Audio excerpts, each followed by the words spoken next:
We're back, Barebones Radio, broadcasting from the studio.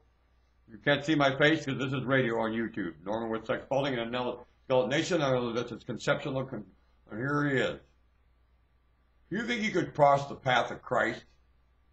This Jesus man that you read about in this book. Do you think you could cross his path?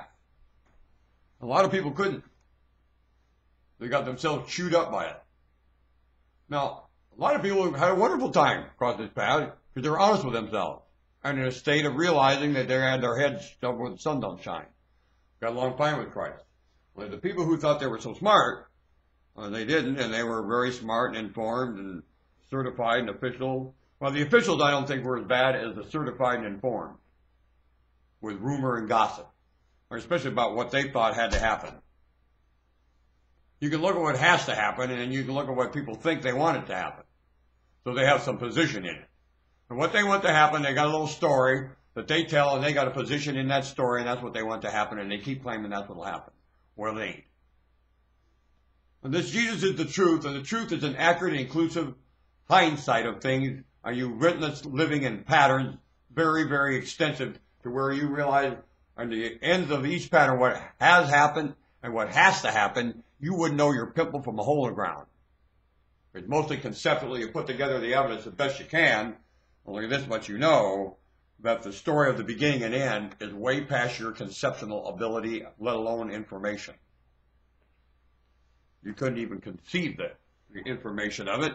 You don't have the wits of the brain, and it's very simple, and it has nothing to do with high tech or high education, either one. We'll never witness those, and talks about them all the time. Higher education claims they understand the beginning and end. No, you don't. It's a state of curiosity to anybody in any position living, always. So unless they state that, they're fools. And they are. By the thicket. Grabbing more.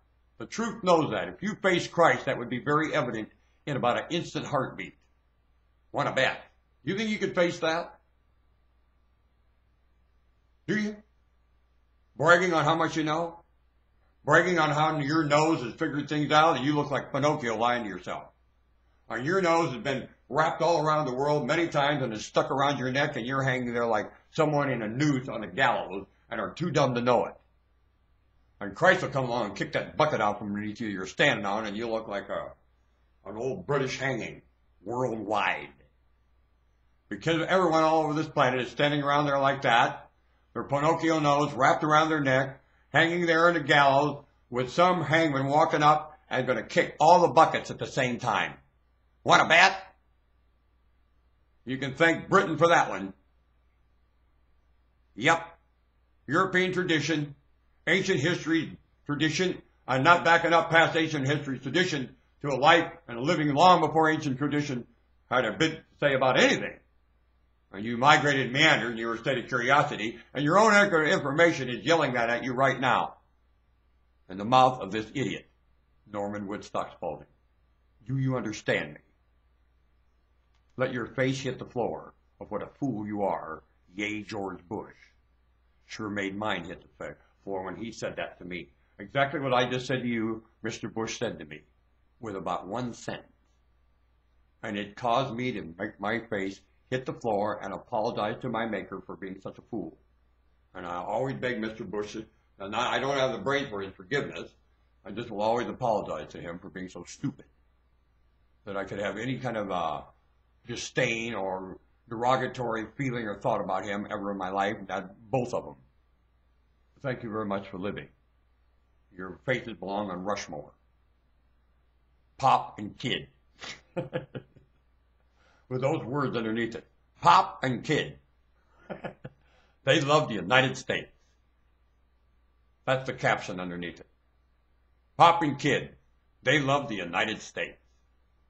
Both George Bushes. With a big grin on their face. Of course, the kid winking. He did that the best. Yay, Mr. Bush.